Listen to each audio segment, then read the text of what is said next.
দিক নির্দেশনামূলক কিছু কথা বলার উপস্থাপনের ইনশাআল্লাহ। পৃথিবীতে মানুষের আসার মাধ্যম হলো পিতামাতা। এমন কেউ নেই যে পিতামাতা ছাড়া পৃথিবীতে আসতে পারে, কিন্তু যাদের মাধ্যমে আমরা দুনিয়াতে এসেছি আমরা তাদেরকে একটা পর্যায়ে গিয়ে মূল্যায়ন করতে পারি না, তাদেরকে তাদের প্রাপ্য সম্মানটুকু দিতে পারি না, মর্যাদাটুকু দিতে পারি না। এটা আমাদের জন্য খুবই দুঃখজনক একটি ব্যাপার। অথচ আল্লাহ সুবহানাহু ওয়া তাআলা পৃথিবীর সমস্ত সৃষ্টির মাঝে মানুষকে তিনি জ্ঞান এবং বিবেক দিয়েছেন। জ্ঞান বিবেক থাকার পরেও এই মানুষ পিতামাতার মর্যাদা সম্মান বোঝে না, উপলব্ধি করে না। একটা বিষয় আমরা খুব সহজে উপলব্ধি করতে পারি, পিতামাতা যখন আমাদের মতো সন্তানদের লালন পালন করেন, কোন পিতামাতাই কিন্তু এটা আশা করেন না যে আমার সন্তানকে আমি লালন পালন করে বড় করছি, তারা ভবিষ্যতে আমাদেরকে দেখবে। এরকম চিন্তা ভাবনা কোন পিতামাতার কাছে আমরা সহজে পাই না, খুব কম। যদি কারোর মধ্যে থেকে থাকে খুব কম। পিতামাতা আসলে নিঃস্বার্থভাবে সন্তানদের তৈরি করতে চান, কোন স্বার্থ ছাড়াই সন্তানদের পিছনে টাকা পয়সা খরচ করছেন, শ্রম দিচ্ছেন। কখনো এই আশা করেন যে আমাকে ভবিষ্যতে আমি এটা করছি, আমার সন্তান আমাকে দেখাশোনা করবে, এই আশাই করে এমন পিতামাতার সংখ্যা মনে হয় খুব কম যারা প্রকাশ করে। অথচ দেখেন, যখন আমরা বড় হয়ে যাই, আমাদের মতো সন্তানরা যখন নিজের পিতামাতাকে প্রকৃত অর্থে মর্যাদা দিই না, সম্মান করি না, দেখাশোনা করি না, সেবা করি না, আনুগত্য করি না, বিপরীতে যখন আমরা নিজেরা বাবা হই, আমাদের মেয়েরা যখন মা হয়, তখন কিন্তু ঠিকই এটা মনে মনে আমরা আশা করি যে আমাদের সন্তানরা আমাদেরকে দেখাশোনা করবে। পার্থক্যটা দেখেন, আমি নিজে আমার বাবা মাকে দেখাশোনা করছি না, কিন্তু আমি যখন বাবা হয়ে যাচ্ছি তখন আমি আশা করছি যে আমার সন্তান যেন আমাকে দেখাশোনা করে। পুরোটা উল্টো। অথচ উচিত ছিল প্রত্যেকেই যে যেই বাবা মার কাছ থেকে এসেছি তাদেরকে প্রকৃত অর্থে মর্যাদা দেওয়া, প্রকৃত অর্থে সম্মান করা। আল্লাহ সুবহানাহু ওয়া তাআলা পবিত্র কোরআনে এবং রাসূলুল্লাহ সাল্লাল্লাহু আলাইহি ওয়াসাল্লাম তার হাদিসে সুস্পষ্টভাবে পিতা এবং মাতার যে গুরুত্ব, যে মর্যাদা, সন্তান হিসেবে কি করণীয়, সেই বিষয়গুলো সুস্পষ্টভাবে বর্ণনা করেছেন। এগুলো আমাদের জানা প্রয়োজন এবং মেনে চলা প্রয়োজন। সম্মানিত উপস্থিতি, পিতামাতার প্রতি সন্তানের দায়িত্ব কর্তব্যকে আমরা দুই ভাগে ভাগ করতে পারি। তার একটি হচ্ছে পিতামাতার জীবিত থাকা অবস্থায় দায়িত্ব কর্তব্য, আর দ্বিতীয়টি হলো পিতামাতার মৃত্যুর পরে সন্তানের দায়িত্ব কর্তব্য। আমরা প্রথম অংশে জীবিত অবস্থায় আমাদের কি কর্তব্য রয়েছে, দায়িত্ব রয়েছে, সেই বিষয়টি জানার চেষ্টা করব ইনশাআল্লাহ। পিতামাতার প্রতি কৃতজ্ঞতা প্রকাশ করতে হবে। কৃতজ্ঞতা প্রকাশের যে মনোভাব, এটা মানুষের মধ্যে নিতান্তই কম। এটা শুধু পিতামাতার ক্ষেত্রে নয়, আল্লাহ সুবহানাহু ওয়া তাআলার প্রতিও কৃতজ্ঞ লোকের সংখ্যা কম হবে। আল্লাহ সুবহানাহু ওয়া তাআলা কোরআনে বারবার এই কথাগুলো বলেছেন যে মানুষ খুব অল্প কৃতজ্ঞতা প্রকাশ করে থাকে। এটা শয়তানের প্ররোচনায় পড়ে, শয়তানের ওয়াসওয়াসায় পড়ে মানুষ মূলত আল্লাহ সুবহানাহু ওয়া তাআলার প্রতি কৃতজ্ঞ হওয়া থেকে বিমুখ হয়ে যায়। তাহলে যেখানে স্রষ্টা সৃষ্টি করেছেন, নিয়ামত দিয়েছেন, বেঁচে থাকার ক্ষমতা দিয়েছেন, মানুষ এরপরেও তার সাথে নাফরমানি করছে, অকৃতজ্ঞতা প্রকাশ করছে, সেখানে পিতামাতার প্রতি অকৃতজ্ঞ মানুষ হতেই পারে, অস্বাভাবিক কি? মানুষের অবস্থা দেখুন তাই। কিন্তু এখানে একটা গুরুত্বপূর্ণ বিষয় নিহিত রয়েছে যে মানুষ পিতামাতার প্রতি কৃতজ্ঞ হবে, সেই সাথে মানুষ আল্লাহর প্রতি কৃতজ্ঞ হবে। আচ্ছা, এখানে একটা বিষয় যদি একটু ভিন্নভাবে উপস্থাপন করি, পিতামাতার প্রতি কৃতজ্ঞ হতে হবে, এটা আল্লাহ সুবহানাহু ওয়া তাআলা বলেছেন। আমরা যদি পিতামাতার প্রতি কৃতজ্ঞতা প্রকাশ করি, শুকরিয়া আদায় করি, তাহলে মূলত বিধান মানার মাধ্যমে আমরা আল্লাহরও কৃতজ্ঞতা প্রকাশ করছি। সূত্র যেমন আমরা যদি মুহাম্মদ সাল্লাল্লাহু আলাইহি সাল্লামের আনুগত্য করি, তাহলে এর মাধ্যমে কার আনুগত্য হয়? আল্লাহ সুবহানাহু ওয়া তাআলা। সূরা নিসার ৮০ নম্বর আয়াত, মাই ইউতি'i রাসূলা ফাকাদ আতা আল্লাহ, যে ব্যক্তি রাসূলের আনুগত্য করলো সে তো আল্লাহরই আনুগত্য করলো। তো বিধানটা যেহেতু আল্লাহ তাআলা দিয়েছেন, আমরা যখন বিধানটা মানবো তখন মূলত আল্লাহরই আনুগত্য করছি, আল্লাহর প্রতি কৃতজ্ঞতা প্রকাশ করছি। পিতামাতার প্রতি কৃতজ্ঞতা সম্পর্কে আল্লাহ সুবহানাহু ওয়া তাআলা বলছেন সূরা লুকমান 14 নম্বর আয়াত, তিনি এইভাবে বলছেন, ওয়া ওয়াসাইনাল ইনসানা বিওয়ালিদাইহি, আমরা মানুষকে তার পিতামাতার প্রতি সৎ ব্যবহারের নির্দেশ দিয়েছি।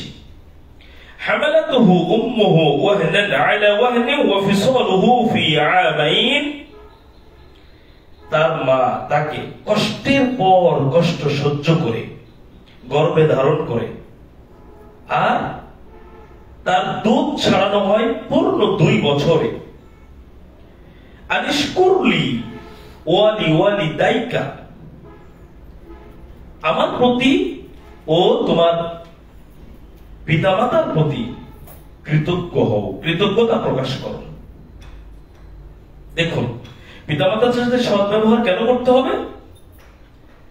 মায়ের যে কষ্ট সন্তান ধারণের ব্যাপারে আল্লাহ সুবহানাহু ওয়া তাআলা সেটাকে আলাদা করে উল্লেখ করলেন, করার পরে বলছেন যে তোমরা আমার প্রতি কৃতজ্ঞতা প্রকাশ করো আর তোমার পিতামাতার প্রতি কৃতজ্ঞতা প্রকাশ করো। দেখুন, আল্লাহ সুবহানাহু ওয়া তাআলা নিজের কৃতজ্ঞতার পাশাপাশি পিতামাতার কৃতজ্ঞতা প্রকাশের ব্যাপারে আমাদেরকে নির্দেশ দিলেন। এতেই বোঝা যায় যে পিতামাতার প্রতি কৃতজ্ঞতা প্রকাশ করা মানুষ হিসাবে কতটা গুরুত্বপূর্ণ বিষয়, সন্তান হিসাবে কতটা গুরুত্ব বহন করে। আর এখানে আরেকটু গুরুত্ব রয়েছে, পিতামাতা যেমন মানুষ, আমাদের আশেপাশে যারা আছে তারাও মানুষ। মানুষ হিসেবে মানুষের প্রতি যদি কেউ কোনো সাহায্য সহযোগিতা করে, মানুষ হিসেবে মানুষকে যদি কোনো ব্যাপারে, কোনো না কোনো ক্ষেত্রে, কোনো ব্যাপারে, অর্থনৈতিক হতে পারে, অসুস্থতা হতে পারে, দুনিয়াবি কোনো বিপদ আপদ হতে পারে, যতটুকু কেউ কারো কাছ থেকে একটু সাহায্য সহায়তা পেয়েছি, হেল্প পেয়েছি, মানুষের কর্তব্য ওই ব্যাপারে ওই মানুষের প্রতি কৃতজ্ঞতা প্রকাশ করা। একজন মানুষ হয়ে যদি আরেকজন মানুষের সাথে এটার গুরুত্ব থাকে, তাহলে পিতামাতা হিসাবে সন্তানের কৃতজ্ঞতা পাওয়ার হকদার কতটা বেশি হতে পারে। এটা আমরা খুব সহজ উপলব্ধি করতে পারবো। দেখুন, একটা হাদিস পেশ করি এখানে, সুনান আবু দাউদ শিষ্টাচার অধ্যায় 4811 নম্বর হাদিস। রাসূলুল্লাহ সাল্লাল্লাহু আলাইহি ওয়াসাল্লাম বলছেন, লা ইয়াশকুরুল্লাহ মান লা ইয়াশকুরুন নাস, যে মানুষের প্রতি কৃতজ্ঞতা প্রকাশ করে না সে আল্লাহর প্রতিও কৃতজ্ঞতা প্রকাশ করে না। অর্থাৎ যে মানুষের কাছ থেকে সাহায্য সহযোগিতা পেয়ে, মানুষের কাছ থেকে কোনো উপকার লাভ করে মানুষের প্রতি কৃতজ্ঞতা প্রকাশ করে না, সেই ব্যক্তি মূলত আল্লাহর প্রতিও কৃতজ্ঞ না, অকৃতজ্ঞ। দেখুন, এখানে কিন্তু আমভাবে মানুষের কথা বলা হয়েছে, এখানে কোনো নির্দিষ্ট করে পিতামাতার কথা উল্লেখ করা হয়নি, আমভাবে। তাহলে একজন মানুষ হিসেবে যদি আরেকজন মানুষের প্রতি কৃতজ্ঞতা প্রকাশ না করে অকৃতজ্ঞতা প্রকাশ করি, তাহলে আমরা আল্লাহর প্রতি অকৃতজ্ঞ হয়ে যাচ্ছি। সেখানে পিতামাতার অবদান কতখানি আমাদের উপরে, যদি সেইখানে সেই ক্ষেত্রে অকৃতজ্ঞ হই, তাহলে এটা আল্লাহর প্রতি কত বড় অকৃতজ্ঞতা হবে। খুব সহজে আমরা এই হাদিস থেকে বিষয়টি উপলব্ধি করতে পারি। তাহলে আমরা সন্তান হিসেবে প্রথম যে করণীয়টা জানলাম, সেটি হলো পিতামাতার প্রতি আমরা কৃতজ্ঞতা প্রকাশ করব। 2, পিতামাতার সাথে সৎ ব্যবহার করা, এটা সন্তানের দায়িত্ব কর্তব্যের মধ্যে আসে। আজকে দেখেন, দুঃখজনক হলেও বাস্তবতা এটাই যে বাহিরের মানুষদের সাথে আমরা যতটা সুন্দর আচরণ করি, পরিবারে যারা আছে তাদের সাথে এতটা সুন্দর আচরণ আমরা করি না। যেমন ধরে নেন, আপনি একটা রুমে পড়াশোনা করেন, সেই রুমে আপনি থাকেন। এই পাড়া আর ওই পাড়ার একটা আপনার সমবয়সী ছেলে আপনার সাথে দেখা করতে আপনার রুমে প্রবেশ করেছে। আপনি তাৎক্ষণিক তাকে চেয়ার দিয়ে বসতে বলছেন, বস বা বসেন, কিছু একটা বলি আমরা। পিতামাতা ঘরে ঢুকলে আমরা কয়জন আছি যে পিতামাতাকে বলি যে আব্বু বা আম্মু বসেন এখানে? কোন প্রয়োজন থাকলে তারা আসেন, কথা বলে বেরিয়ে চলে যান, আমরা তাদেরকে বসতে বলি না। স্বাভাবিক কিনা? এক আচরণের পার্থক্য বলছি আমি। দেখবেন বাহিরে দেখা সাক্ষাৎ হচ্ছে, মানুষের সাথে গল্প করছি, কথা বলছি, অনেক আন্তরিকতা দেখাচ্ছি। বাড়িতে বসে কথা বলার সময় নেই আমাদের। বাড়িতে বাবা মার সাথে বসে কথা বলার ছেলে মেয়ে কয়জন আমরা? গল্প করি কারোর সাথে এরকম বাড়িতেই বরং আমাদের দূরত্ব তৈরি হয়েছে, আর বাহিরে আমাদের সংস্পর্শটা খুব কাছাকাছি চলে আসছে, আমাদের সম্পর্কটা অনেক কাছের হয়ে যাচ্ছে বাহিরে। কেন? বাহিরের মানুষের সাথে সম্পর্ক খুব সহজে নষ্ট হয়, তাই আমরা চেষ্টা করি যত ভালো আচরণ বাহিরের লোকদের সাথে করা যায়। আর বাড়ির লোকদের সাথে সহজে সম্পর্ক নষ্ট হয় না। দুই ভাইয়ের মধ্যে একটু ঝগড়া ঝামেলা হয়েছে, হয়তো 2 দিন কথা বন্ধ ছিল, এরপরেও দেখেন একটা প্রতিবেশী যদি তাকে মারতে আসে, কে আগে এগিয়ে যায়? ওই ভাইটা এগিয়ে যায়। এই কারণে মানুষ বাহিরের মানুষের সাথে ভালো আচরণ বেশি করে, আর পরিবারের লোকদেরকে তুলনামূলক বসে গল্প করা, সময় দেওয়া, কথা বলা, এই ব্যাপারগুলোতে দূরত্ব তৈরি হচ্ছে। অথচ উচিত ছিল বাহিরের মানুষের সাথে যেমন সদ্ব্যবহার করা, এটা যেমন ইসলামের একটি নির্দেশ, পরিবারের লোকদের সাথেও সদ্ব্যবহার করা, এটাও ইসলামের নির্দেশ। আর ইসলামের নির্দেশ অনুসারে পিতামাতা সবচেয়ে বেশি সদ্ব্যবহার পাওয়ার হকদার আমাদের নিকটে। দেখুন আল্লাহ সুবহানাহু ওয়া তাআলা সূরা নিসা 36 নম্বর আয়াতে বলছেন, ওয়া'বুদুল্লাহ, তোমরা আল্লাহর ইবাদত করো, ওয়া লা তুশরিকু বিহি শাইআন, তার সাথে কোনো কিছুকে শরীক সাব্যস্ত করো না, ওয়া বিল ওয়ালিদাইনি ইহসানা, পিতামাতার সাথে সদ্ব্যবহার করো, ওয়া বিল কুরবা, নিকট আত্মীয়র সাথে সদ্ব্যবহার করো, ওয়াল ইয়াতামা, ইয়াতীমদের সাথে সদ্ব্যবহার করো, ওয়াল মাসাকিন, মিসকিনদের সাথে সদ্ব্যবহার করো, ওয়াল জারি যিল কুরবা, নিকট প্রতিবেশীর সাথে সদ্ব্যবহার করো। আয়াতটা লম্বা, আপনি একটা জিনিস খেয়াল করেন, সদ্ব্যবহার করার নির্দেশ আসলো অনেকের ক্ষেত্রে। পিতামাতা আসলো, তারপরে নিকট আত্মীয় আসলো, ইয়াতিম আসলো, মিসকিন আসলো, নিকট প্রতিবেশী আসলো, এরপরে আরো অনেকগুলো ধাপ আছে। কিন্তু সদ্ব্যবহার আল্লাহর ইবাদতের নির্দেশ দিয়ে শিরক থেকে বিরত থাকার কথা বলে পরবর্তী যে নির্দেশ সদ্ব্যবহারের, এতগুলো ক্যাটাগরি আসলো, ইয়াতিম, মিসকিন, নিকট প্রতিবেশী, নিকট আত্মীয়, কোনটাই আল্লাহ সুবহানাহু ওয়া তাআলা সদ্ব্যবহারের ব্যাপারে আগে আনলেন না। কাকে আনলেন আগে? পিতামাতাকে। পিতামাতার সাথে সদ্ব্যবহার করো, প্রথমে এটা আসলো, তারপরে ইয়াতিম, মিসকিন, পরবর্তী ধাপগুলো আসলো। তাহলে আপনি একটু ভেবে দেখেন যে পিতামাতার সাথে সদ্ব্যবহারটা মানুষের জন্য কতটা গুরুত্বপূর্ণ। আবার ক্ষেত্র বিশেষে দেখা যাচ্ছে বাকিগুলোতে আমরা বেশি আগ্রহী, আর যেটাকে বেশি গুরুত্ব দেওয়া হয়েছে সেই বিষয়ে আমরা অনীহা প্রকাশ করছি বা অলসতা ধরে গেছে আমাদেরকে। দেখুন আল্লাহ সুবহানাহু ওয়া তাআলা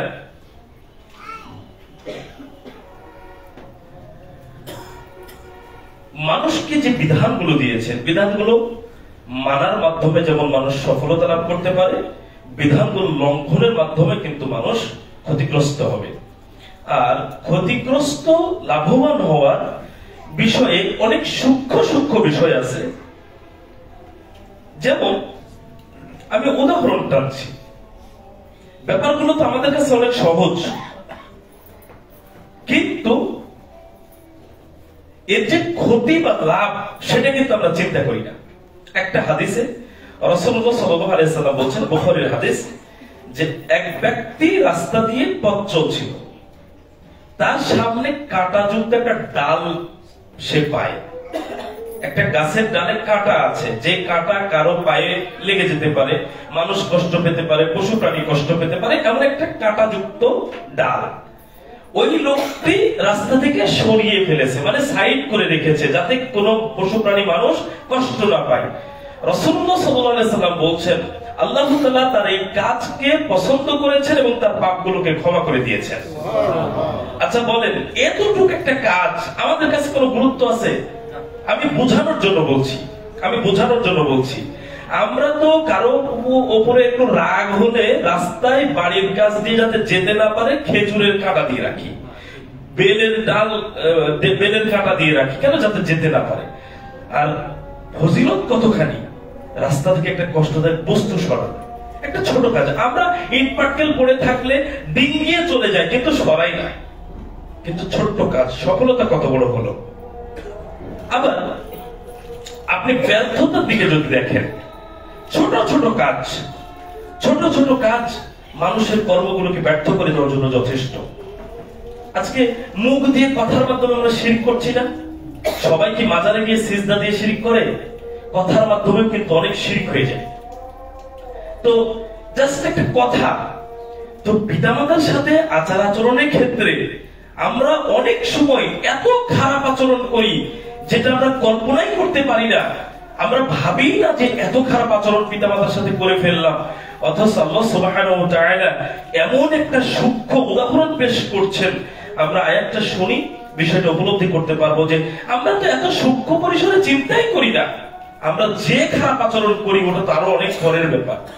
আল্লাহ সুবহানাহু ওয়া তাআলা সূরা বনী ইসরাঈলের 23 নম্বর আয়াতে বলছেন, ওয়াকাদা রাব্বুকা আল্লা তা'বুদু ইল্লা ইয়্যাহু ওয়া বিল ওয়ালিদাইনি ইহসানা।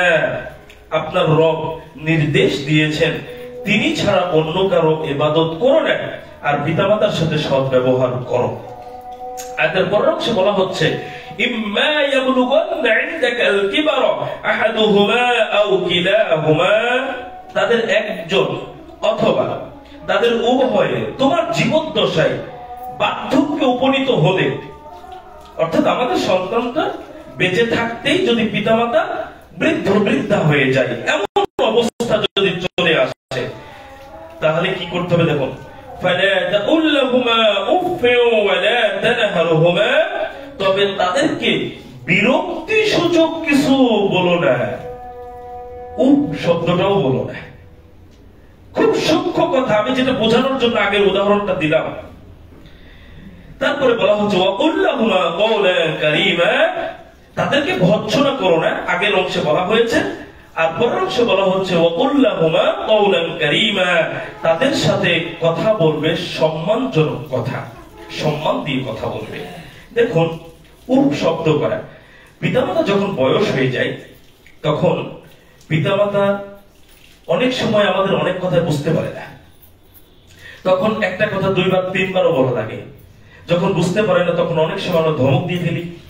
দেখুন, শব্দটা হচ্ছে মানে আমরা বিরক্তি হলে কি হয়, ইংরেজিতে আমরা শিট বলি, অনেক ক্ষেত্রে বলে ফেলি। আমরা কিন্তু এখন পিতামাতার সাথে এই ধরনের আচরণ অহরহ করে যাচ্ছি। এই যে বিরক্তি সূচক শব্দ, আল্লাহ সুবহানাহু ওয়া তাআলা এটা বলতেও নিষেধ করলেন, আর তিনি সম্মানজনক ভাবে কথা বলতে বললেন। আজকে অনেকের আচরণ এই জায়গায় এত নোংরা। আমরা যখন পাবলিক বাস বা কোন লোকাল ট্রেনে যাতায়াত করি, আমরা লক্ষ্য করি কোন বৃদ্ধা চোখে হয়তো ভালো দেখতে পায় না, কারোর সাথে একটু পা লেগে গেছে, অথবা দেখা যাচ্ছে যে তাকে একটা সিটে বসতে বলেছে, সে আরেকটা সিটে বসে গেছে, তখন এই যে সুপারভাইজাররা খারাপ আচরণ করে। তারপরে ট্রেনে অনেক সময় আমাদের মতো মানুষরা খারাপ আচরণ করে। একটু চিন্তা ভাবনা করা প্রয়োজন। একটা সময় ছিল ওই বৃদ্ধ আপনার আমার মতো সবল সুস্থ দেহের অধিকারী ছিল। তারা এক সময় ওই কানে ভালো শুনতো, ওই চোখ দিয়ে ভালো দেখতো। আজকে বয়স হয়েছে, শরীরের শক্তি কমে গেছে, চোখের পাওয়ার কমে গেছে, কানে শোনার শক্তি কমে গেছে। আপনি কি এটা মনে করছেন যে আপনার ওই বয়সটা হবে না? আপনার চোখের পাওয়ার সারা জীবন এখনকার মতো স্ট্রং থাকবে? আপনার কানে শোনার শক্তি এখনকার মতো ভালো থাকবে? আপনার এখনকার মতো শক্তি বার্ধক্যে গিয়ে থাকবে? আপনি কি এটা মনে করছেন? তাহলে ওনাকে কেন ধমক দিচ্ছেন? ওই বয়সটা আপনার হবে। আজকে যে পিতামাতার উপরে আমরা বিরক্তি প্রকাশ করছি, ওই বয়সটা আপনার আমার হবে তো, যদি আল্লাহ হায়াতে আমাদের লিখে রাখেন 60 বছর 70 80 বছর বয়স, আমরা কেউ বয়স পাবো না? তাহলে আজকে বাবা মা যেমন অল্প শুনছেন কানে, চোখে কম দেখছেন, অথবা একটা বিষয় বুঝতে তার একটু সময় লাগছে, আমাদের যেমন এগুলো অনেক সবল, একটা সময় আমরা যখন বৃদ্ধ বৃদ্ধা হব তখন আমাদেরও সব কিছু দুর্বল হয়ে যাবে। সুতরাং কখনো তাদের সাথে বিরক্তিসূচক কথা বলা উচিত নয়। আল্লাহ সুবহানাহু ওয়া তাআলা আমাদেরকে নিষেধ করেছেন তাদের সাথে সুন্দরভাবে, ভালোভাবে, উত্তম আচরণ করতে হবে, সৎ ব্যবহার তাদের সাথে আমাদের করতে হবে। এই সৎ ব্যবহারের ক্ষেত্রে আমাদের সবচেয়ে বেশি গুরুত্বের দাবিদার পিতামাতা। এখন আমাদের সব পিতামাতাই কি মুসলিম, নাকি অমুসলিম পিতামাতাও আছে? আচ্ছা, একজন হিন্দু ছেলে ইসলাম গ্রহণ করলো, বাবা মা ইসলাম গ্রহণ করেনি, এখন এই হিন্দু ছেলে পিতামাতার সাথে কেমন আচরণ করবে? ইসলাম মানুষের জন্য কল্যাণকর একটি জীবন ব্যবস্থার নাম। সবকিছুর বিবরণ এখানে আছে। আমাদের অপারগতা, যদি আমরা এখান থেকে কিছু জ্ঞান আহরণ করতে না পারি, এটা আমাদের অপারগতা, কিন্তু আল্লাহ সুবহানাহু ওয়া তাআলা বিশদভাবে বর্ণনা করে দিয়েছেন। তাহলে এখন পিতামাতা মুসলিম হলে তো আচার আচরণের ব্যাপারটা আরো ভিন্ন। পিতামাতা যদি অমুসলিম হয় তবুও তার ক্ষেত্রে কি করতে হবে রাসূলুল্লাহ সাল্লাল্লাহু আলাইহি ওয়াসাল্লাম সেটাও আমাদেরকে জানিয়ে দিয়েছেন। সহিহ বুখারী 5979 নম্বর হাদিস, রাসূলুল্লাহ সাল্লাল্লাহু আলাইহি ওয়াসাল্লামের এই হাদিসটি বর্ণনা করছেন আসমা রাদিয়াল্লাহু আনহা। তিনি বলছেন যে কুরাইশরা যখন যে সময়ে রাসূলুল্লাহ সাল্লাল্লাহু আলাইহি ওয়াসাল্লামের সাথে সন্ধি চুক্তিতে আবদ্ধ ছিল, তখন ওই সময়ে আমার মা অর্থাৎ আসমা রাদিয়াল্লাহু আনহার মা তার বাবার সাথে এসেছিল। আসমা রাদিয়াল্লাহু আনহা রাসূলুল্লাহ সাল্লাল্লাহু আলাইহি ওয়াসাল্লামকে বললেন যে আমার মা এসেছেন, তবে তিনি অমুসলিম। আমার মা এসেছেন, তবে তিনি অমুসলিম। আমি কি তার সাথে উত্তম আচরণ করব, সদ্ব্যবহার করব? রাসূলুল্লাহ সাল্লাল্লাহু আলাইহি ওয়াসাল্লাম বললেন, তুমি তোমার মার সাথে উত্তম আচরণ করো। আপনি একটা জিনিস চিন্তা করেন, মা অমুসলিম, আর সেই সময়ের অমুসলিম মানেই তো কিছু শিরক কুফরি আছে, শিরকের কাজে তারা ওতপ্রোতভাবে জড়িত ছিল সেই সময়। তাহলে একজন মা মুশরিক, সে কাফির, অমুসলিম, মেয়ে মুসলিম, শুধু মুসলিম নয় সাহাবী, এটা বুঝতে হবে। তাকে রাসূলুল্লাহ সাল্লাল্লাহু আলাইহি ওয়াসাল্লাম এই নির্দেশ দিচ্ছেন তার মা অমুসলিম হওয়ার পরেও যে তুমি তার সাথে উত্তম আচরণ করো।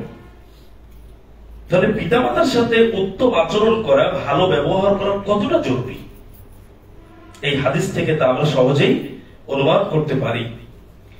দেখুন, সংসারে পিতা এবং মাতা দুইজনেরই অবদান রয়েছে, তবে ক্ষেত্র বিশেষে মর্যাদার জায়গায় কোন কোন জায়গায় পিতা এগিয়ে, কোন কোন জায়গায় মাতা এগিয়ে। ঠিক এমনই একটা হাদিস যেটা সহিহ বুখারী 5971 নম্বর হাদিসে এসেছে, যে এক ব্যক্তি রাসূলুল্লাহ সাল্লাল্লাহু আলাইহি ওয়াসাল্লামকে বলছিল এইভাবে, মানে আহাক্কু বিহুসনি সাহাবাতি, আমার পক্ষ থেকে উত্তম আচরণ পাওয়ার অধিক হকদার কে? রাসূলুল্লাহ সাল্লাল্লাহু আলাইহি ওয়াসাল্লাম উত্তরে তিন বার, অর্থাৎ একবার বলেছেন তোমার মা, তারপরে আবারও প্রশ্ন করছে তারপরে কে? তোমার মা। এইভাবে তিনবার মায়ের কথা উল্লেখ করেছেন রাসূলুল্লাহ সাল্লাল্লাহু আলাইহি ওয়াসাল্লাম। আর চতুর্থবারে এসে বলেছেন আবুকা, চতুর্থবারে বলেছেন তোমার পিতা। মাকে মর্যাদায় এইখানে গুরুত্ব দেওয়া হয়েছে। তাহলে পিতার কি কোনো মর্যাদা নেই? অবশ্যই পিতার মর্যাদা আছে। ওই যে কথাটি বললাম, যে কোথাও পিতাকে এগিয়ে দেওয়া হয়েছে, কোথাও মাতাকে এগিয়ে দেওয়া হয়েছে, কিন্তু মর্যাদার জায়গায় গড় দুইজনেই সমান আমাদের কাছে। তাহলে আমাদের কর্তব্য হবে পিতামাতার সাথে সৎ ব্যবহার করা। দেখুন, আল্লাহর নিকটে অধিক প্রিয় কিছু কাজ আছে। একটা হলো প্রিয়, আর একটা অধিক প্রিয়। আমরা খাবার খাই, আমরা গোশত পোলাও কেউ খুব বেশি পছন্দ করি, কেউ তেহেরি বিরিয়ানি পছন্দ করি, কিন্তু আমরা অনেক ধরনেরই খাবার খাই, একটার চাইতে আরেকটা কি আমাদের কাছে প্রিয় হয় না? স্বাভাবিক, অনেক কিছুই আছে মানুষের মধ্যে, একটার চাইতে আরেকটা একটু বেশি প্রিয়। আল্লাহ সুবহানাহু ওয়া তাআলা সমস্ত আমলকারী প্রিয়, যদি সেটা রাসূল সাল্লাল্লাহু আলাইহি ওয়াসাল্লামের পদ্ধতিতে হয়ে থাকে, কিন্তু এর মধ্যেও গুরুত্বের বিচারে কিছু কিছু ইবাদতকে রাসূলুল্লাহ সাল্লাল্লাহু আলাইহি ওয়াসাল্লাম আলাদা করে উল্লেখ করেছেন যে এই ইবাদতগুলো আল্লাহর নিকটে অধিক প্রিয়।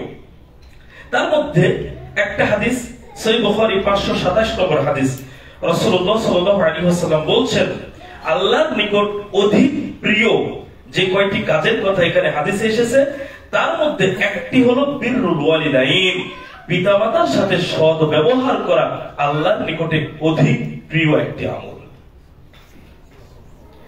আল্লাহর অধিক প্রিয় যে আমলটি, সেই আমলটি যদি আমরা করতে পারি তাহলে আমরাও আল্লাহর নিকটে প্রিয় বান্দা হতে পারবো। আর যদি আমরা পিতামাতার সাথে খারাপ আচরণ করি, অসৎ ব্যবহার করি, তাহলে অবশ্যই আমরা ফজিলত থেকে তো বঞ্চিত হবই, বরং আমরা ধ্বংস হয়ে যাব। সুতরাং দ্বিতীয় পয়েন্টে আমরা জানতে পারলাম পিতামাতার সাথে আমাদের সৎ ব্যবহার করতে হবে, কোন ব্যবহারে যেন আমরা বিরক্ত না হই সন্তান হিসেবে, সেই দিকটা আমাদের সজাগ দৃষ্টি রাখতে হবে। সম্মানিত উপস্থিতি, 3, পিতামাতাকে সন্তুষ্ট রাখা। আগের পয়েন্টগুলোকে খুব সহজে মিলানো যাবে এই পয়েন্টের সাথে। কোন মানুষকে যদি সন্তুষ্ট করতে চাই, খারাপ আচরণ দিয়ে কি কখনো সম্ভব? তাহলে ভালো আচরণ দিয়েই এটা সম্ভব যে আমরা পিতামাতাকে সন্তুষ্ট রাখতে পারবো। তাহলে পিতামাতাকে সন্তুষ্ট রাখতে হলে যেই ধরনের আচরণ করা প্রয়োজন, যা করলে তারা আমাদের উপরে সন্তুষ্ট থাকবে, সেই ধরনের আচরণ আমাদেরকে করতে হবে। দেখুন, পিতামাতার সন্তুষ্টির উপরে নির্ভর করছে আল্লাহর সন্তুষ্টি অর্জন। আমরা যেটাই করি না কেন, সন্তুষ্টি এইখানে অর্জিত হলে আল্লাহ সুবহানাহু ওয়া তাআলার সন্তুষ্টি অর্জন করা সম্ভব হবে। সূরা তিরমিজি 1899 নম্বর হাদিসে রাসূলুল্লাহ সাল্লাল্লাহু আলাইহি ওয়াসাল্লাম বলছেন, রিদুর রাব্বি ফি রিদুল ওয়ালিদি ওয়া সাখাতুর রাব্বি ফি সাখাতিল ওয়ালিদি। পিতার সন্তুষ্টিতে আল্লাহর সন্তুষ্টি রয়েছে, আর পিতার অসন্তুষ্টিতে আল্লাহর অসন্তুষ্টি রয়েছে, রাসূলুল্লাহ সাল্লাল্লাহু আলাইহি ওয়াসাল্লাম বলছেন। তাহলে আমরা যদি পিতাকে সন্তুষ্ট করতে পারি, আমাদের চলাফেরা, আচার ব্যবহার, দেখাশোনা, খেদমত সবকিছুর মাধ্যমে যদি পিতামাতাকে সন্তুষ্ট রাখতে পারি, তাহলে মূলত এর মাধ্যমে আমরা আল্লাহর সন্তুষ্টি অর্জন করতে পারবো। আর যদি আমরা পিতামাতাকে অসন্তুষ্ট করে ফেলি আমাদের আচার ব্যবহার চলাফেরা দিয়ে, তাহলে আল্লাহ সুবহানাহু ওয়া তাআলা স্বয়ং নিজেই আমাদের উপরে অসন্তুষ্ট হয়ে যাবে, বাঁচার কোনো পথ থাকবে না, বাঁচানোর কেউ থাকবে না। তাহলে পিতামাতাকে কষ্ট দিয়ে, খারাপ আচরণ করে কখনো আমরা তাদের সন্তুষ্টি অর্জন করতে পারবো না। এটা কেবল সম্ভব ভালো ব্যবহার, দেখাশোনা, সেবার মাধ্যমে। আল্লাহ সুবহানাহু ওয়া তাআলা আমাদেরকে কবুল করুন, আল্লাহুম্মা আমিন। 4, পিতামাতার অবাধ্য না হয়ে আনুগত্য করা। পিতামাতার আনুগত্য করা। দেখুন, পাপ হলো 2 ভাগে বিভক্ত, একটা হলো বড় পাপ, একটা ছোট পাপ। বড় পাপের সংখ্যা নিয়ে মতবিরোধ আছে, তবে কিছু কিছু হাদিসে কোথাও 3টা, কোথাও 7টা এইভাবে বর্ণিত হয়েছে। তবে সবগুলো বড় পাপকে উল্লেখ করে সংখ্যা নির্ধারণে মতবিরোধ তৈরি হয়েছে। সর্বোচ্চ কেউ 1000 বলেছেন, কেউ 700 বড় পাপ আছে বলেছেন, কেউ 100 বলেছেন, এইভাবে উল্লেখ করেছেন।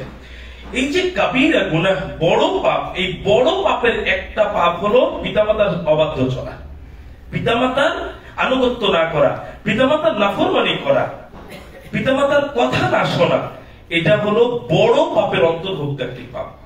রাসূলুল্লাহ সাল্লাল্লাহু আলাইহি ওয়াসাল্লাম বলছেন, সহিহ বুখারী 5976 নম্বর হাদিস, তিনি বড় পাপ সমূহের অন্তর্ভুক্ত 3টি পাপ একই হাদিসে উল্লেখ করছেন। তার একটি পাপ হচ্ছে ওয়াকুল ওয়ালিদাইন, পিতামাতার অবাধ্য চলা, পিতামাতার নাফরমানি করা, পিতামাতার কথা মেনে না চলা। এটা হচ্ছে কাবীরা গুনাহের অন্তর্ভুক্ত একটি গুনাহ। আবার দেখুন, আনুগত্যের জায়গাটা খুবই গুরুত্বপূর্ণ। আমাদের আসলে উচিত ছিল ইসমাঈল আলাইহিস সালামের মতো আনুগত্যশীল হওয়া। আপনি কল্পনা করতে পারেন, আমরা কি এটা ভাবতে পারি বাবা স্বপ্নে দেখেছেন সন্তানকে জবাই করছেন, আর আমরা মত দিয়ে দিব? সম্ভব এটা? মত দেওয়া মানে কি? মত দেওয়া মানে আমাকে তিনি ওই কাজটাই তো করবেন। একটা স্বপ্নে ঘটা আর একটা বাস্তবে করা, এটা কি এক বিষয়? অথচ যখন ব্যাপারটি প্রকাশিত হয়েছে সূরা সফফাতের 102 নম্বর আয়াতে, যেভাবে আল্লাহ সুবহানাহু ওয়া তাআলা বর্ণনা করেছেন, সেখানে কি বলছেন? সে বলল, অর্থাৎ ইসমাঈল আলাইহিস সালাতু ওয়াস সালাম বললেন, ইয়া আবাতিফ ইফআল মা তুমার, হে আমার পিতা, আপনাকে যা আদেশ করা হয়েছে আপনি তাই করুন। ইয়া আবাতি ইফআল মা তুমার, আপনাকে যা আদেশ করা হয়েছে, নির্দেশ দেওয়া হয়েছে, আপনি সেটাই করুন। ইসমাঈল আলাইহিস সালাম কি এটা বুঝতেন না যে আমার বাবা স্বপ্নে দেখেছেন আমাকে জবাই করছেন, মানে আমি যদি ওইটা করতে বলি আমাকে কি করা হবে? এটা কি ইসমাঈল আলাইহিস সালাম বুঝেননি? বুঝেছেন, কিন্তু বাবা তার মর্যাদা, তার আনুগত্যের জায়গায় তিনি নিজেকে সঁপে দিয়েছেন। আয়াতের পরের অংশে কি বলা হচ্ছে? সাতাজিদুনি ইনশাআল্লাহু মিনাস সাবিরিন, আপনি আমাকে। আরেকটা প্রমাণ রয়েছে ইসমাঈল আলাইহিস সালামের বাবার এক কথাই, যে স্ত্রী আল্লাহর প্রতি কৃতজ্ঞতা প্রকাশ করেনি, শুকরিয়া আদায় করেনি, ওই স্ত্রীকে তালাক দিয়ে দিয়েছিলেন। আজকে আমরা সাধারণ কথাই তো মানতে চাই না, এত জটিল বিষয় তো অনেক দূরে, অনেক পরে। এইরকম সন্তান হওয়া উচিত আমাদের। সম্মানিত উপস্থিতি, কথা হলো, সর্বক্ষেত্রে কি পিতামাতার কথা শুনতে হবে? একটা প্রশ্নের উত্তর তো দরকার আছে এখানে। পিতামাতা যা বলছে তাই শুনবো আমরা, তাই মানবো? এই ক্ষেত্রে কি করণীয়? শিরক করতে বলছে, বিদআত করতে বললো, একটা জেনা করতে বললো, একটা সুদের কারবারের সাথে জড়িত হতে বললো, কাউকে ঠকাতে বললো, এগুলো কি পাপ না নেকির কাজ? তাহলে এই সব কাজেও কি আনুগত্য করব?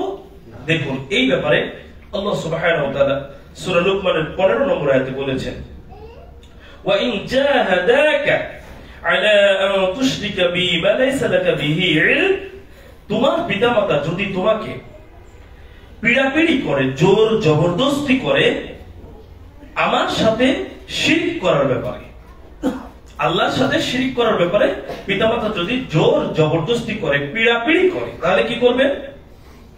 ফালা তুতি'হুমা ওয়া সাহিবহুমা ফিদ দুনিয়া মা'রুফা, ওই বিষয়ে তোমার জ্ঞান নেই, যে বিষয়ে তোমার জ্ঞান নেই, পিতার সাথে পিতামাতা আল্লাহর সাথে শরীক করতে বলছে, তোমার ওই বিষয়ে কোনো জ্ঞান নেই, যদি এমন হয় তাহলে কি করবে?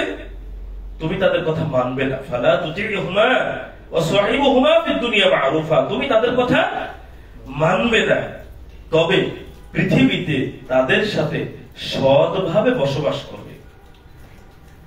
বোঝার বিষয় এখানে, একটা পাপ করতে বলছে, আনুগত্য করব না, পাপটা করব না, কিন্তু আচরণ খারাপ করা যাবে না, আচরণটা ভালোই থাকবে, তার সাথে উপরের যে সম্পর্কটা, স্বাভাবিক যে সম্পর্কটা, সেটা সৎভাবেই থাকবে, সৎ ব্যবহারই হবে, উত্তম আচরণই হবে। শুধু কি করব না? ওই আনুগত্যটুকু করব না যেটা পাপ করতে বলছে। পাপ করতে যদি না বলে, স্বাভাবিক যদি ভালো কোনো কিছু করতে বলে, একজন সন্তানের দায়িত্ব, কর্তব্য হচ্ছে পিতামাতার ওই কথার আনুগত্য করা, যদি সেখানে পাপের কোনো বিষয় না থাকে। আমরা আসলে মূল্যায়ন করতে পারি না।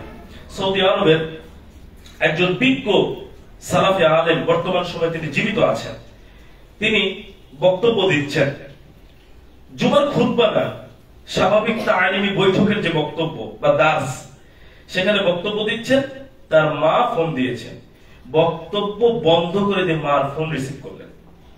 কেন? এটার চাইতে ওইটা গুরুত্বপূর্ণ, তাৎক্ষণিক বোঝার বিষয়। মার সাথে কথা বললেন, ফোন কেটে দিয়ে বিষয়টা উল্লেখ করে দিয়ে তারপরে আবার দাস শুরু করলেন। আমরা সামান্য একটু ব্যস্ত থাকলে ফোন রিসিভ করা তো দূরের কথা, পরবর্তীতে ফোনটা ব্যাগে দিয়ে একটু খবর নিব, ওটাও মনে থাকে না। কারণ আমরা তাদের মর্যাদা বুঝি না। উচিত তাদের মর্যাদা বোঝা। তাহলে এই পয়েন্টে আমরা যেটা বুঝলাম, পিতামাতার আনুগত্য করতে হবে ভালো কথাই ভালো কাজে। যদি কোনো পাপ কাজের ব্যাপারে আমাদেরকে কিছু বলে, সেই ক্ষেত্রে আমরা আনুগত্য করব না, তবে খারাপ আচরণ করা যাবে না। 5, পিতামাতার সেবা করা। সন্তান আর পিতামাতার এখানে একটা বিরাট পার্থক্য। দেখুন, আমরা যে জায়গা থেকে লালিত পালিত হয়েছি, আমরা অসহায় ছিলাম, একদম অসহায়। নিজের পেশাব পায়খানা কখন কোথায় করে ফেলেছি এটা কিন্তু আমরা নিজেরাও বুঝতে পারিনি। হাতে লেগে গেছে, সেই হাত আমাদের শরীরের অন্য জায়গায় ঠেকেছে, পেশাব পায়খানা আমাদের শরীরে অন্য জায়গায় লেগে গেছে, আমরা বুঝতে পারিনি। বাবা মা খেতে বসেছেন, সেখানে আমরা পেশাব পায়খানা করে দিয়েছি, খাবার রেখে সেটা পরিষ্কার পরিচ্ছন্ন করে আমাদেরকে আবার কোলে নিয়েছেন। আমরা এতটা অসহায় ছিলাম। সেই অসহায় মানুষকে, অসহায় সেই শিশুকে লালন পালন করে পিতামাতা আজকে এই পর্যন্ত আমাদেরকে নিয়ে এসেছেন। অথচ ওই পিতামাতা একটা সময় তারা শিশুর মতোই হয়ে যায়।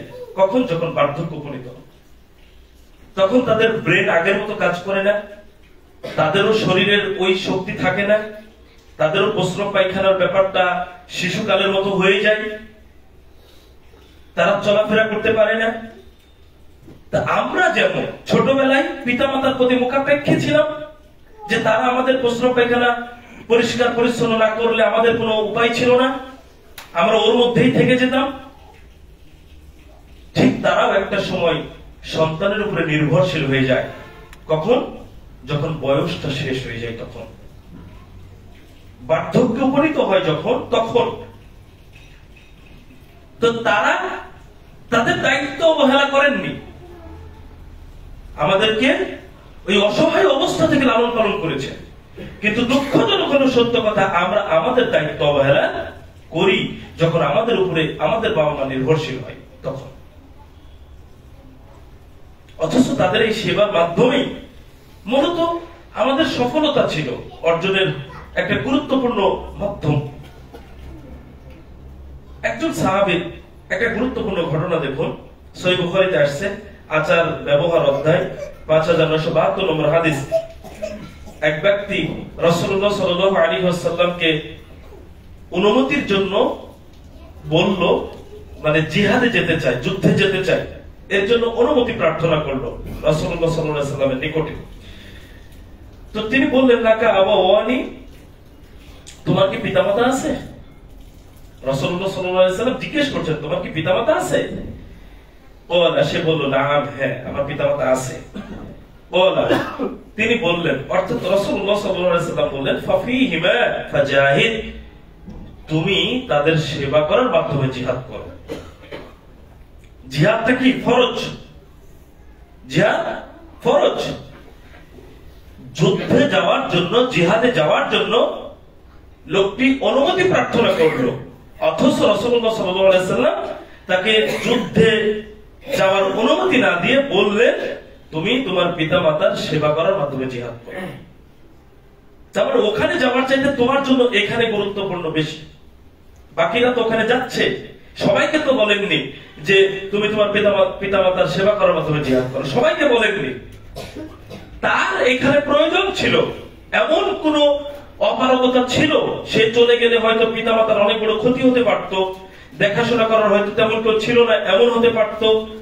অনেক দিক বিবেচনা করে রাসূলুল্লাহ সাল্লাল্লাহু আলাইহি ওয়াসাল্লাম তাকে পিতামাতার সেবায় নিযুক্ত করে চলে গেছে, তাকে যাওয়ার অনুমতি দেননি। তাহলে পিতামাতার সেবার মাধ্যমে তাকে জিহাদ করার কথা বললেন, কিন্তু যুদ্ধে যাওয়ার অনুমতি তাকে দিলেন না। তাহলে পিতামাতার সেবা করাটা কত গুরুত্বপূর্ণ এখান থেকে উপলব্ধি করা যায়। দেখুন, পিতামাতার সেবা করা বিষয়টি আমাদের দোয়া কবুলের একটা মাধ্যম হতে পারে। পাহাড়ের গর্তে 3 ব্যক্তি আটকে গিয়েছিল, এই ঘটনাটা আমাদের সবারই জানা। সহিহ বুখারী 5974 নম্বর হাদিস। 3 ব্যক্তি, আমরা যখন কোনো কাজ নিজে পারি তখন কি কারোর কাছে সাহায্য চাই? কারোর কাছে সাহায্য চাই না। 3 ব্যক্তি যখন গর্তের মধ্যে আটকে গিয়েছে, যে পাথরটা এসে মুখটা বন্ধ হয়ে গেল, তিনজন যদি ধাক্কা দিয়ে সরাতে পারত তাহলে কি তারা সাহায্য কামনা করতো? মনে হয় আপনার? আমরা হলে কি করতাম?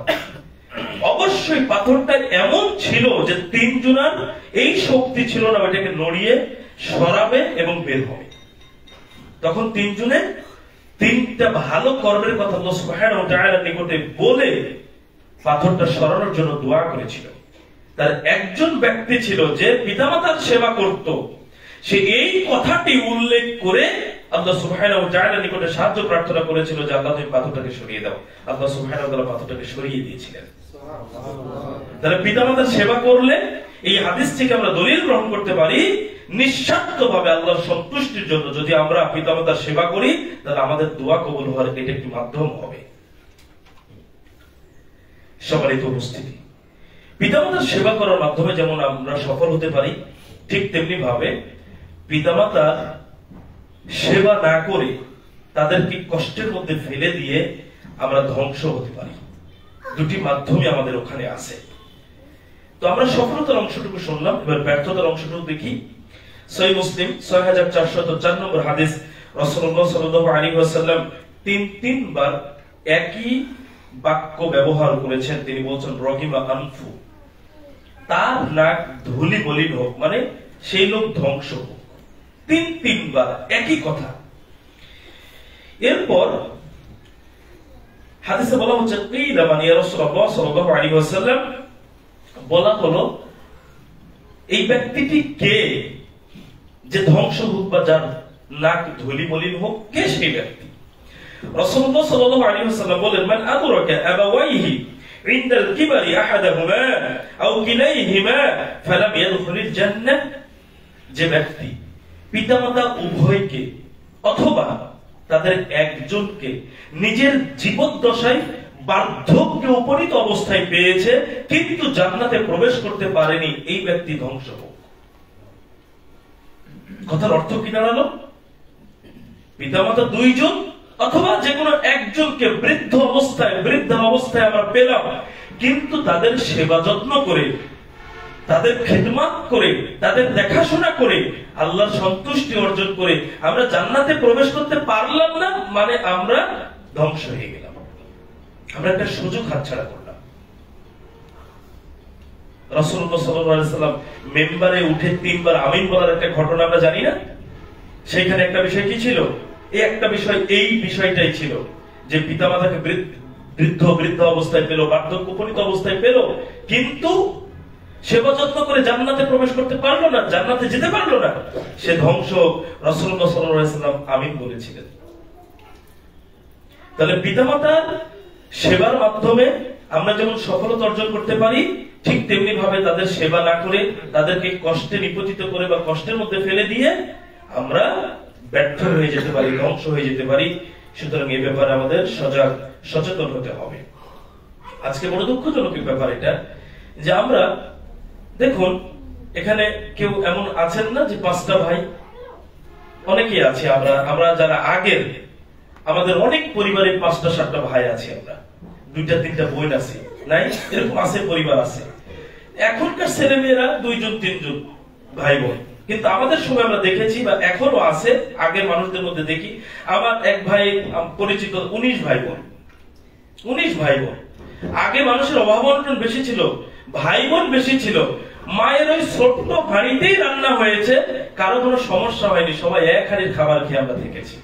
অথচ আজকে বড় দুঃখজনক ব্যাপার যে 5টা ভাই 6টা ভাই চাকরি বাকরি আছে, ব্যবসা বাণিজ্য আছে, নইলে অন্য কোনো মাধ্যমে আমরা উপার্জন করি, এক মায়ের সামান্য একটু ভাতের ব্যবস্থাই হারিতে হয় না। বড় দুঃখজনক ব্যাপার। অথচ মা কি কখনো কার্পণ্য করেছে যে তোমাদের 5 সন্তানের আজকে একজনের খাবার কম পড়ে গেছে? মা না খেয়ে থাকে, অথচ সন্তানদেরকে খাবার দেয়। আর 5টা ছেলের হাড়িতে এক মায়ের খাবার কেন হবে না? এ কি মানুষ আমরা? এই বিবেক, এই জ্ঞান কি আল্লাহ আমাদের দিলেন? যা ইনকাম করি সব খেয়ে যেতে পারি, অথচ ওই মাকে আমরা খরচ দিই না। দেখাশোনা করি না, একটু সেবা করি না? আমি আপনাকে যদি একটু ছোট্ট করে প্রশ্ন করি, বন্ধুদের সাথে যখন গল্প হয়, দোস্ত কি অবস্থা? আছি, ভালোই আছে আলহামদুলিল্লাহ। দোস্ত 20,000 টাকা বেতন পাই, বাপ মায়ের ওষুধ কিনতে 10,000 টাকা চলে যায়। শোনেননি এই ধরনের কথা? বাপ মায়ের ওষুধ কিনতে টাকা যায়, বাপ মা মারা গেছে, বলেন যে 10,000 টাকা বাপ মায়ের ওষুধ কিনতে গিয়েছে সেটা কেন ক্যাশ টাকা হওয়ার কথা না? আমার কথা মনে বুঝতে পারেননি? প্রতি মাসে 20,000 টাকা থেকে 10,000 টাকা বাপ মায়ের জন্য ওষুধ কিনতে যায়। এই মাসে বাপ মা মরে গেল, তাহলে সামনের মাস থেকে কি ওই ওষুধের টাকাটা ক্যাশ টাকা হওয়ার কথা না? ওই 10,000 টাকা কি কোনোদিন দেখতে পায়? দেখেন, এটা বুঝে না অনেকে।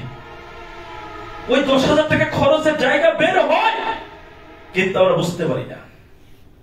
যখন বাবা মা আছে তখন বাবা মার ওষুধের খরচ হিসেবে যায়, যখন বাবা মা নাই তখন 10,000 টাকা আরেকটা জায়গায় খরচের জায়গা বের হয়ে যায়, ওটা জীবনে ক্যাশ হয় না।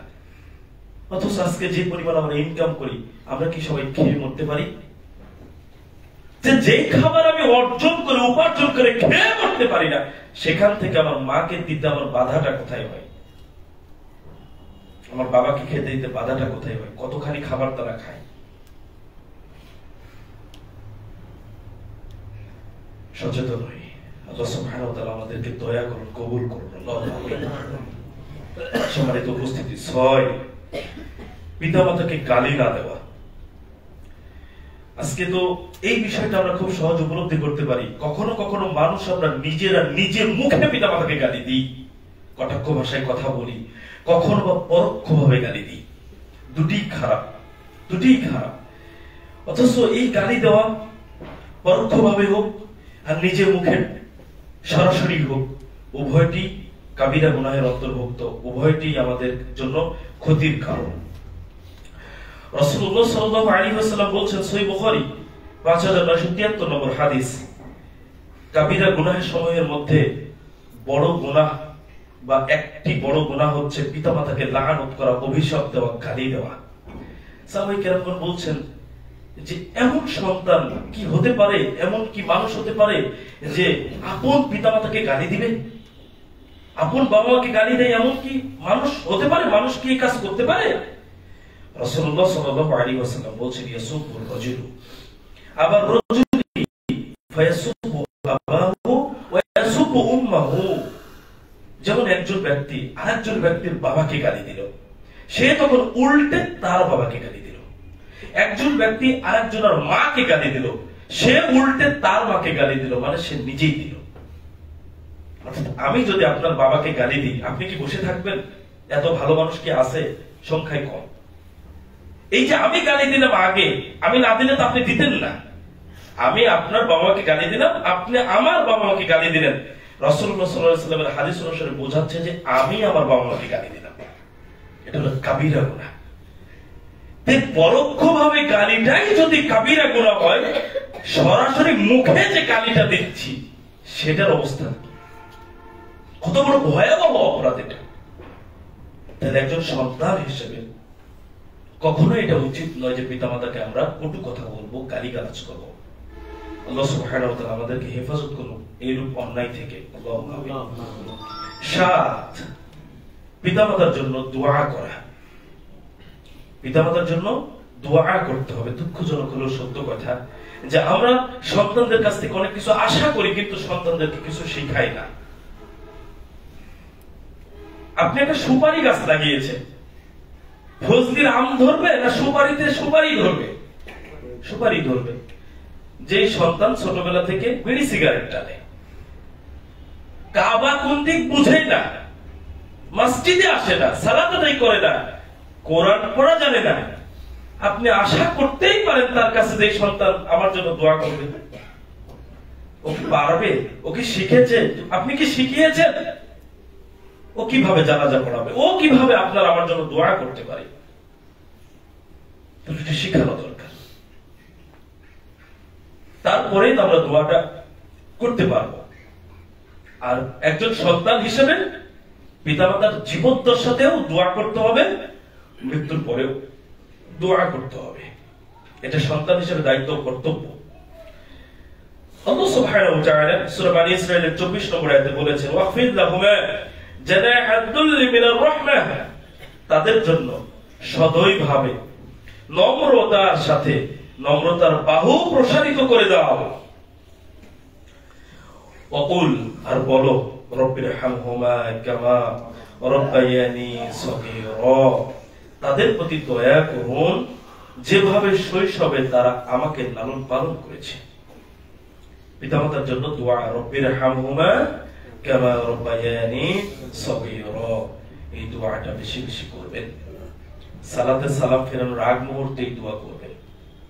ওখানে দোয়া কবুলের একটি জায়গা, দোয়ায়ে মাসুরা শেষ হলে দোয়া করবেন, নিজের জন্য দোয়া করবেন, পিতামাতার জন্য দোয়া করবেন, সন্তানের জন্য দোয়া করবেন, স্ত্রীর জন্য দোয়া করবেন, মুসলিম উম্মার জন্য দোয়া করবেন ইনশাআল্লাহ। তাহলে আমাদের একটি কর্তব্য হচ্ছে পিতামাতার জন্য দোয়া করা। সমস্ত গর্ব অহংকার সবকিছুকে ত্যাগ করে সদয়ভাবে সুন্দর আচরণ যেমন তাদের সাথে করতে হবে, ঠিক তেমনি ভাবে তাদের জন্য দোয়া করতে হবে। সম্মানিত উপস্থিতি, 7টি করণীয় বললাম। যদি পিতামাতা আমাদের জীবদ্দশায় বেঁচে থাকে সেই অবস্থায় অন্তত এই 7টি কাজ আমাদেরকে করতে হবে, এটা করণীয়। এবার আসেন পিতামাতার মৃত্যুর পর কর্তব্য, করণীয়, বর্জনীয়, অর্থাৎ 2 ভাগে বিভক্ত। এটা একটা করণীয়, একটা হলো বর্জনীয়। পিতামাতা মারা গেলে তো আমি প্রথমে করণীয়টা বলছি, সংক্ষেপে বলছি।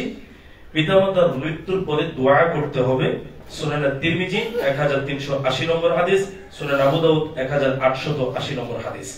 অর্থাৎ পিতামাতার মৃত্যুর আগেও আমরা দোয়া করব, পিতামাতার মৃত্যুর পরেও তাদের জন্য আমরা দোয়া করব। ঋণ পরিশোধ করা, পিতামাতা যদি কোনো ঋণ রেখে মারা যান তাহলে সন্তান হিসেবে সে ঋণ পরিশোধের দায়িত্ব নিতে হবে, তাদের ঋণগুলো আমাদের পরিশোধ করে দিতে হবে। সুনান তিরমিজি 1078 নম্বর হাদিস। এরপরে দান সাদাকা করতে হবে।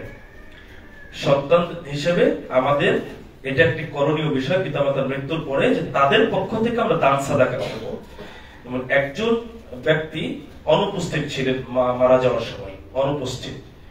তো রাসূলুল্লাহ সাল্লাল্লাহু আলাইহি সাল্লামের কাছে এসে সেই লোকটি বলল যে আমি যদি এখানে উপস্থিত থাকতাম তাহলে আমাকে হয়তো আমার মা দান সাদাকা কিছু করতে বলতেন, তা আমি কি তার পক্ষ থেকে দান সাদাকা করব কিনা। রাসূল সাল্লাল্লাহু আলাইহি ওয়াসাল্লাম তাকে দান সাদাকা করার কথা বললেন। সহিহ বুখারী 2756 নম্বর হাদিস। সুতরাং পিতামাতার মৃত্যুর পরে তাদের পক্ষ থেকে আমাদের দান সাদাকা করতে হবে, নেক কাজ করতে হবে। নেক সন্তান হলো পিতামাতার মৃত্যুর পরেও তার জন্য নেকির একটা মাধ্যম। সুতরাং আমাদের কাজ হবে সন্তান হিসেবে নেক কাজ করা, ভালো কাজ করা। আর এই ভালো কাজেরই তো একটি বিষয় হচ্ছে তাদের জন্য দোয়া করা। গুরুত্বপূর্ণ একটা আনকমন একটা পয়েন্ট এখানে আছে, সেটি হলো পিতামাতার বন্ধু বান্ধবের সাথে সুসম্পর্ক রক্ষা করতে হবে। দেখেন, বাবা মা মারা গেলে কিন্তু আমরা এই কাজটা করি না। বাবা মা মারা গেলে আমরা এই কাজটা আর করি না। আমাদের এখানে একটা গুরুত্বপূর্ণ কর্তব্য যে বাবা মা মারা গেছে কিন্তু আমরা তো চিনি যে ইনি বাবার বন্ধু ছিলেন বা আমার মার বান্ধবী ছিলেন, এরকম আমাদের পরিচিত হয়। যদি তারা বেঁচে থাকে তাহলে তাদের সাথে একটা সুসম্পর্ক আমাদের বজায় রাখতে হবে। আমরা দলিল নিব এই ক্ষেত্রে। সহিহ মুসলিম 6408 নম্বর হাদিস। রাসূলুল্লাহ সাল্লাল্লাহু আলাইহি ওয়াসাল্লাম বলেন, আবারুল বিররি আন ইয়াসিরা রাজুলু উদ্দা আবিহি, সর্বোত্তম সৎ ব্যবহার হলো পিতার বন্ধুর সাথে সম্পর্ক বজায় রাখা, অক্ষুণ্ণ রাখা। এটা উত্তম, সর্বোত্তম সৎ ব্যবহার, যে পিতার বন্ধুর সাথে সম্পর্ক বজায় রাখবো। এই ক্ষেত্রে আরেকটি দলিল, সহিহ মুসলিম 6407 নম্বর হাদিস। আব্দুল্লাহ ইবনে উমর রাদিয়াল্লাহু আনহুর সাথে মক্কায় একটি রাস্তায় একজন বেদুইনের সাথে সাক্ষাৎ ঘটলো। তো আব্দুল্লাহ ইবনে উমর রাদিয়াল্লাহু আনহু যে গাধার পিঠে আরোহণ করতেন সেই গাধাটি ওই লোকটিকে দিয়ে দিলেন, আর পাগড়িটিও দিয়ে দিলেন। তো সেখানে উপস্থিত ছিলেন আব্দুল্লাহ ইবনে দিনার রাহিমাহুল্লাহ আলাইহি, একজন তাবী। তিনি বললেন যে বেদুইনরা তো অল্পতেই সন্তুষ্ট হয়, তার মানে এত কিছু দেওয়ার কি দরকার ছিল? একটা গাধা, তারপর একটা পাগড়ি, অল্প কিছু দিলেই তো হতো। তখন আব্দুল্লাহ ইবনে উমর রাদিয়াল্লাহু আনহু বললেন যে এই ব্যক্তির পিতা উমর ইবনুল খাত্তাব রাদিয়াল্লাহু আনহুর বন্ধু ছিলেন। দেখেন এখানে বুঝেন, তার মানে দুই বন্ধুর দুই সন্তান এখন এখানে। ও হলো বন্ধুর সন্তান কার? আব্দুল্লাহ ইবনে ওমর রাদিয়াল্লাহু আনহু, অর্থাৎ আব্দুল্লাহর বাবা ওমর ইবনে খাত্তাব রাদিয়াল্লাহু আনহুর বন্ধুর ছেলে। সম্পর্কটা কোথায় থেকে কোথায় দেখেন, গাধা দিয়ে দিয়েছেন, পাগড়ি দিয়ে দিয়েছেন। তারপরে আব্দুল্লাহ ইবনে ওমর রাদিয়াল্লাহু আনহু এই তাবেঈকে লক্ষ্য করে একটা হাদিস শোনালেন। সেই হাদিসটা কি? রাসূলুল্লাহ সাল্লাল্লাহু আলাইহি ওয়াসাল্লামকে আমি বলতে শুনেছি, ইন্না আবারুল বিররি সিলাতু ওয়ালাদি আহলা উদ্দি আবিহি। কোন ব্যক্তির সর্বোত্তম নেকির কাজ হলো তার পিতার বন্ধুর সঙ্গে সহমর্মিতার সম্পর্ক বজায় রাখা। এটা হলো সর্বোত্তম নেকির কাজ। দেখুন তাদের মধ্যে ছিল আমল, আর এই কারণে এইরকম ক্ষেত্রেও তারা আমল করেছেন। কিন্তু আমাদের পিতামাতা মারা গেলে আমাদের আর ওই সব আচার আচরণ থাকে না। আমরা যদি নেকির আশায় এবং আল্লাহর সন্তুষ্টির উদ্দেশ্যে পিতার বন্ধুর সাথে এইরকম সুসম্পর্ক বজায় রেখে অবশ্যই ফজিলতের ভাগীদার আমরাও হবো ইনশাআল্লাহ। কিন্তু সেটা করতে হবে আমাদেরকে, এটা একটি করণীয় বিষয় যারা আমরা সন্তান আছি তাদের জন্য। সম্মানিত উপস্থিতি, এবার আসুন বর্জনীয়। বাবা মা যদি মারা যায় তারপরে বর্জনীয় বিষয়। এক কথায় যদি বলি, শিরক এবং বিদআত জাতীয় যত কিছু করা হয় একজন মানুষ মারা যাওয়ার পরে সব কিছুই বর্জন করতে হবে একজন সন্তান হিসেবে। যেই বিষয়গুলোকে আলেম উলামা বিদআত বলছেন, শিরক বলছেন, মৃত্যুর পরে নাজায়েজ বলছেন, সেই বিষয়গুলোকে আমাদের বর্জন করতে হবে সন্তান হিসেবে। অনেক বিষয় আমরা করি যা সমাজে প্রচলিত আছে। আজকে আমি আর এই বিষয়ে কথা বাড়াবো না। বিদআতের আলোচনায় গেলে ওই বিষয়গুলো অনেকটা উঠে আসতো, শিরকের আলোচনায় উঠে আসতো। সংক্ষিপ্ত পরিসরে আপনাদের দেওয়া বিষয়ে আমি কোরআন এবং সহিহ হাদিস থেকে কিছু উপস্থাপনের চেষ্টা করলাম। বিষয় ছিল পিতামাতার প্রতি সন্তানের দায়িত্ব, কর্তব্য। যতটুকু আলোচনা করলাম, খুতবার সময় স্বল্পতা, যার কারণে অনেক বেশি কথা বলার সুযোগ আমাদের থাকে না। আমরা স্বল্প পরিসরে যতটুকু শুনি না কেন আমল করার জন্য চেষ্টা করি। আল্লাহ সুবহানাহু ওয়া তাআলা আমাদেরকে আমল করার তৌফিক দেন। আল্লাহুম্মা আমিন। পরিশেষে আপনাদের প্রতি আমার উদাত্ত আহ্বান থাকবে, এই মসজিদ, এই ইসলামিক রিসার্চ সেন্টার আপনাদের নিজেদের একটি সম্পদ। কোন একক ব্যক্তির দ্বারা এটাকে নিয়ন্ত্রণ করা, এটার খরচ বহন করা, এটা কঠিন দুরূহ একটা ব্যাপার। নিজেদের জায়গা নিজেরা অর্থের হাত বাড়িয়ে দিবেন, সহযোগিতার হাত বাড়িয়ে দিবেন। শারীরিক, মানসিক, মেধা, অর্থ সবকিছু দিয়ে আপনারা এই মসজিদ এবং ইসলামিক রিসার্চ সেন্টারকে সাহায্য সহযোগিতা করবেন। অলরেডি আপনাদের এই জায়গার অনেক পরিচিতি ঘটে গেছে। আমি যতটুকু লক্ষ্য করেছি অনেক পরিচিতি ঘটে গেছে। এই সপ্তাহে শাহেখ আব্দুল রাজ্জাক বিন ইউসুফ আপনাদের কাছে এসেছিলেন। অনেক জায়গায় তাদের কাছে গিয়ে মানুষ নিয়ে যেতে পারছে না, সেখানে আপনাদের কাছে অনায়াসেই বড় বড় আলেমরা আসছেন। আমি মনে করি এটা আপনাদের জন্য অনেক বড় সৌভাগ্যের একটি ব্যাপার। সুতরাং আপনারা একটু সজাগ হন, দানের হাতটা বাড়িয়ে দিবেন। 1 টাকা করে যদি আমরা দিই, 500 মানুষ থাকলে তো 500 টাকা হয়। আপনার ছোট্ট একটা দান, মা নাকাসাত সাদাকাতুন মিন মাল, সাদকা করলে সম্পদ কমে না। তো সাদকা করলে সম্পদ কমে না, এটা যেমন একটা হাদিস, এটাও মনে রাখতে হবে যে আমাকে অঢেল পরিমাণে সাদকা করতে হবে এমনটা নয়। রাসূলুল্লাহ সাল্লাল্লাহু আলাইহি সাল্লাম বলছেন, কোন ব্যক্তি যদি হালাল কামাই থেকে একটা খেজুর সমপরিমাণ কিছু দান করে, আল্লাহ সুবহানাহু ওয়া তাআলা ওই দান তার ডান হাতে কবুল করেন এবং ওই দানকে তিনি লালন পালন করেন। যেমন ঘোড়ার মালিক ঘোড়ার বাচ্চাকে লালন পালন করে বড় করে, আল্লাহ সুবহানাহু ওয়া তাআলা ওই হালাল কামাই থেকে দান করা যে খেজুর সমপরিমাণ কিছু, ওইটাকে তিনি লালন পালন করে বড় করেন, একটা সময় তা পাহাড় বরাবর হয়ে যায়। সুবহানাল্লাহ। তাহলে কেন আমরা পিছিয়ে থাকবো? আপনার 1 টাকা দান, 5 টাকা দান মানুষের কাছে ছোট মনে হতে পারে, কিন্তু আল্লাহর কাছে নয়, এটা মনে রাখতে হবে। দেখুন রাসূলুল্লাহ সাল্লাল্লাহু আলাইহি ওয়াসাল্লাম বলেন, ইত্তাকুন নার ওয়া বিশিক্কি তামরাতিন, 1 টুকরা খেজুর দান করে হলেও জাহান্নাম থেকে বাঁচো। কেন এই হাদিসে বলা যেত না যে তুমি 10 কেজি খেজুর দান করো? কেন এই কথা বললেন না? খুব সূক্ষ্ম, ছোট কেন বললেন? আপনার যতটুকু সামর্থ্য আছে আপনি ততটুকু দান করবেন, এবং ততটুকু যদি আল্লাহর সন্তুষ্টির জন্য হয়ে থাকে ইনশাআল্লাহ সফলতা লাভ করা সম্ভব। তাহলে আমরা দানের হাতটা বাড়িয়ে দিই, যার যতটুকু আছে ততটুকু থেকে আমরা এই মসজিদ এবং ইসলামিক রিসার্চ সেন্টারকে সাহায্য সহযোগিতা করব। আল্লাহ সুবহানাহু ওয়া তাআলা আমাদের আমল, আমাদের এই মসজিদ কেন্দ্রিক খেদমত, আমাদের দান সাদাকা সবকিছুকে কবুল করুন। আল্লাহুম্মা আমিন। আকুলু কওলি হাযা আস্তাগফিরুল্লাহ ওয়া লাকুম ওয়া লিসাইরিল মুসলিমিন।